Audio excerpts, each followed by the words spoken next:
Ok, compañeros, vamos a continuar con neoplasias cutáneas y en este caso vamos a empezar con el más importante de todos porque es el más grave y el que más les preguntan. Por lo tanto, aquí vamos a ver que dentro de las neoplasias el melanoma es la más grave de todas y justamente es derivado de la afección de los melanocitos.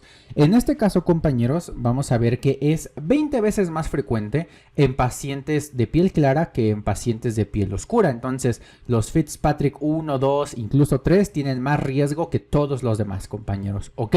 Según los datos de la guía de práctica clínica, es el cáncer más común en mujeres de 25 a 29 años, seguido del cáncer de mama. Ya fuera de todo de este rango de edad de 25 a 29, después de los 29 y todo eso, es más frecuente el cáncer de mama. Solamente en este pequeño rango es más frecuente el melanoma, ¿ok? Es el tercer lugar dentro del cáncer de piel, con un 14.1% de incidencia aproximadamente, y la edad media del diagnóstico en general suele ser hasta los 57 años. Regularmente tiene factores de riesgo bien esclarecidos, pero uno que marca la guía de práctica clínica es que aproximadamente 15% de este tipo de cáncer está relacionado a que el paciente utilizaba cámaras de bronceado, ¿ok? Y aquí podemos ver una imagen de cómo se ve un melanoma. A simple vista, si no leyéramos el tema ni nada, diríamos, es un lunar medio culero y hasta ahí se acabó. Lo que pasa es que tiene particularidades, ¿ok? Entonces, dentro de los factores de riesgo que nosotros tenemos que tener en cuenta, compañeros, aquí vamos a ver que, por ejemplo, han sido preguntas de distintos ENARMs del ENARM 2019, 21, 20 y 22, por ejemplo, que nos dice cuáles son los factores de riesgo que se asocian a tener más riesgo de melanoma, y aquí el hecho de tener uno o dos nos aumenta 3.5 veces el riesgo, ¿ok? Aquí, por ejemplo, nos dice que el hecho de ser cabello rojo o rubio, como vimos Fitzpatrick 1 o 2, nos aumenta el riesgo. El hecho de tener pecas en el tercio superior de la espalda. Si tenemos historia de 3 o más quemaduras de sol con ampollas antes de los 20 años, es decir, que vamos a la playa, nos vale madre el protector solar y nos quemamos así culerísimo y nos salen ampollas, igual es factor de riesgo. Trabajar al aire libre antes de los 20 años. Yo, por ejemplo, me acuerdo que trabajé antes de los 20, a los 15 fue mi primer trabajo, entonces pues igual ya hay pedo en un futuro, esperemos que no. O la presencia de queratosis actínica, compañeros, ¿ok?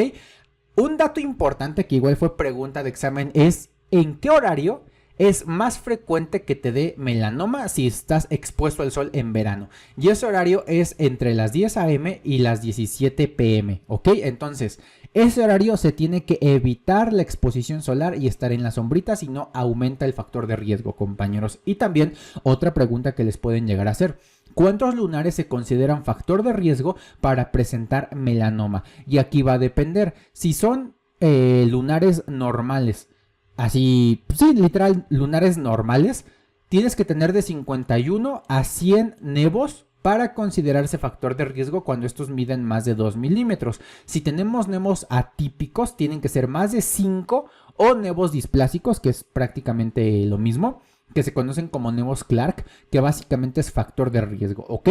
Así que terminando la clase, a contarse los lunares para ver si tienen factor de riesgo, compañeros, ¿ok? Y en este caso, vamos a ver cómo identificar un melanoma.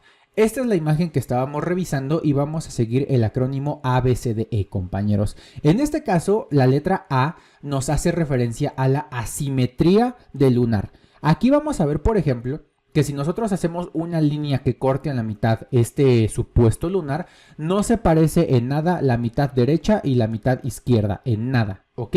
La B nos habla de bordes. Estos bordes tienen que ser irregulares, es decir, no siguen un patrón común. La C nos habla de color, es decir, que vamos a tener dos distintas tonalidades. Aquí, por ejemplo, podemos ver color un poquito morado, abajo un poquito café, un poquito más claro. Entonces, son muchos colores los que intervienen. La D nos habla de la dimensión, es decir, que este lunar tenga más de 5 milímetros de diámetro, ¿ok? Y la E de evolución, es decir, que tenga un crecimiento. Regularmente un lunar no crece, el melanoma sí, por lo tanto, si nosotros vemos que está creciendo y creciendo y creciendo, significa que hay peligro, ¿ok? Por lo tanto, recordar muy bien este acrónimo que es importante para el diagnóstico del melanoma. Ahora, dentro de Eso es lo más importante que ustedes tienen que conocer, compañeros, para poder hacer el diagnóstico diferencial. Continuando con melanoma, entonces es el más grave de todos, el más frecuente de todos es el acral, que suele aparecer en el pie, compañeros, y el nodular es el más frecuente en el mundo. En este caso, recordemos que se va a dar en zonas de fotoexposición, y aquí el diagnóstico, el gold estándar, es la biopsia excisional, compañeros, y lo que vamos a utilizar para el diagnóstico es el índice de Breslow. Cuando nosotros hablamos de que ese melanoma tiene una profundidad superior a 1 milímetro, ya es cuando existen problemas importantes, compañeros, ¿ok? Entonces recuerden muy bien esto. El tratamiento es quirúrgico, tenemos que hacer la evaluación del ganglio centinela para ver si tenemos que retirar o no ganglios, y recordemos que las metástasis es la más frecuente a pulmón y la más grave a sistema nervioso central.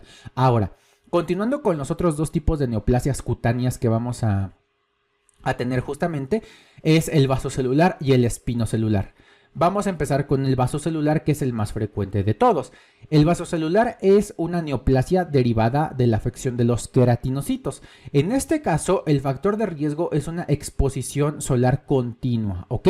Como pudimos ver en el melanoma, hay pedo cuando tienes quemaduras de sol intermitentes, es decir, que tú te vas de vacaciones en el 2019 y te quemas, y en el 2020 te vuelves a ir de vacaciones y te quemas. Aquí no. Aquí en el vasocelular y en el espinocelular son exposiciones solares continuas, compañeros, ¿ok? Que todo el tiempo te estás exponiendo al sol. En este caso, la zona de aparición del vasocelular es en la cara y no te va a afectar mucosas, y nos lo van a presentar en los casos clínicos como una neoformación perlada, ¿ok? Que tiene un brillo circunscrito que es perlado, ¿ok?